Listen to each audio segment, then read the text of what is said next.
కేఆర్టీవీ ప్రేక్షకులందరికీ నమస్కారం. ఈరోజు మన ముఖ్య అతిథులు గౌరవనీయులు చంద్రబాబు నాయుడు గారు. వారు కూడా వరదలో చిక్కుకొని బిల్ల ఆడుతున్నారట కర్రకట్ట నివాసములు. వారిని మనము పలకరించడము, ఆయన్ని ఓదార్చడము, అలాగే ఆయన ఫ్యామిలీ అంతా కూడా హైదరాబాద్ షిఫ్ట్ అయ్యారంటే కేవలం లోకేష్ గారు సారు గారు మాత్రమే విజయవాడలో ఉండి అందరినీ ఆలనా పాలనా చూసుకుంటున్నారని తెలిసింది. నమస్కారం బాబు గారు, మీ ఇంటికి కూడా వరద వచ్చిందటగా. అయినా మీ ఇంటికి ఎందుకు వస్తుంది బాబు గారు? వరదకు పని పాట లేదా? బుడమేరు మీద ఉన్నటువంటి వెలగలేరు గేట్లు అర్ధరాత్రి కాడ ఎత్తేసి ఎక్కడికి? కిందికి, విజయవాడ కిందికి విడిచిపెడితే అంతా మునిగిపోయిందని చెప్పుకుంటున్నారు కదా.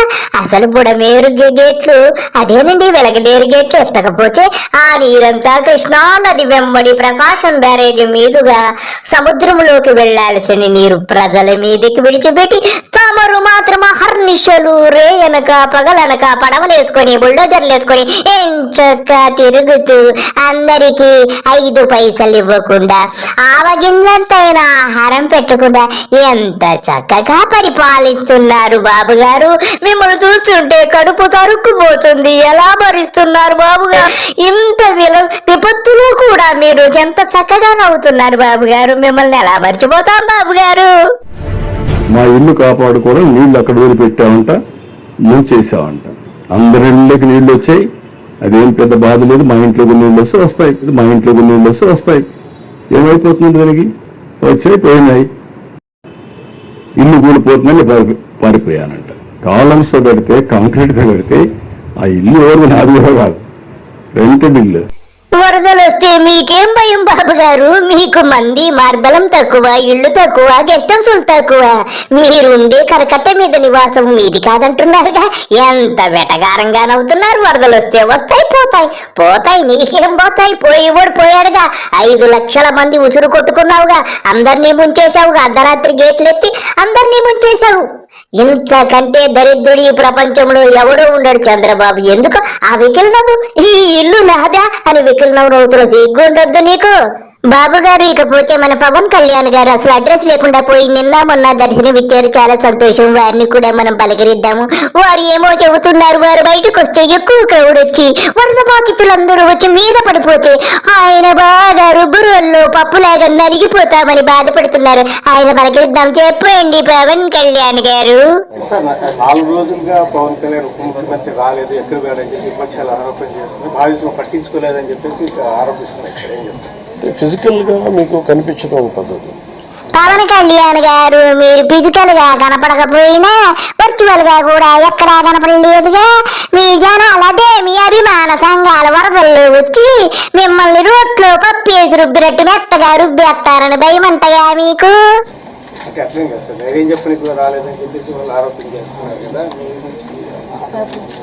అది నేను అట్లా అనుకోవట్లేదు. అంటే ఏమైపోతుంది, ధైర్యం చెప్పడానికి వెళ్ళి ఒక్కసారి మీద పడ్డారు అనుకోండి.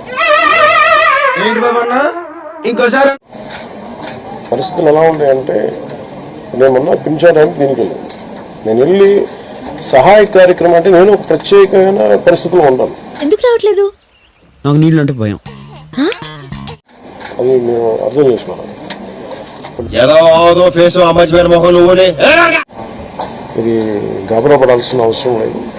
గౌరవ ముఖ్యమంత్రి చంద్రబాబు గారి ఆధ్వర్యంలో సహాయ కార్యక్రమాలు, స్టేట్ డిజాస్టర్ మేనేజ్మెంట్, అలాగే నేషనల్ డిజాస్టర్ మేనేజ్మెంట్ అందరూ ఒకటే ఇంటాండెం పనిచేస్తాం, కలిసి పనిచేస్తా ఉన్నాను.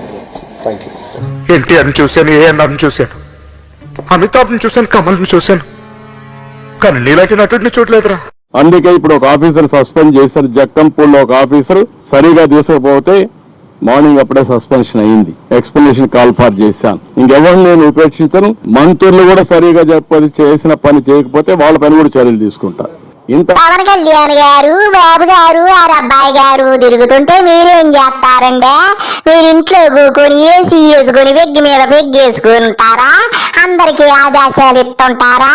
అందుకే కావద్దు నన్ను బాబు గారు మాట అన్నారు, కడిగారిని సస్పెండ్ చేశారు, ఏమంటే ఇడిచిపెట్టనన్నారు, మిమ్మల్ని కూడా ఇడిచిపెట్టరంటగా, రోట్లో వేసి మెత్తగా రుబ్బెత్తారని మీకు తెలిసిందంటగా, అందుకే భయపడి 6 కోట్ల రూపాయలు వరద బాధితులకు విరాళం ప్రకటించారంటగా.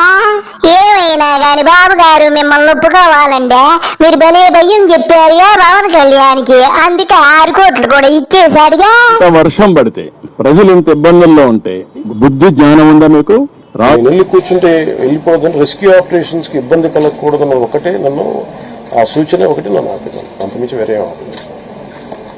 బాబు గారు మీరు ఇంకా పవన్ కళ్యాణ్ గారిని అలా తిట్టడం ఏమీ బాగోలేదండి బాబు గారు. మేము ఎంత బాధపడతాం అభిమాన సంఘాలుగా, మీరు అలా అనకూడదు.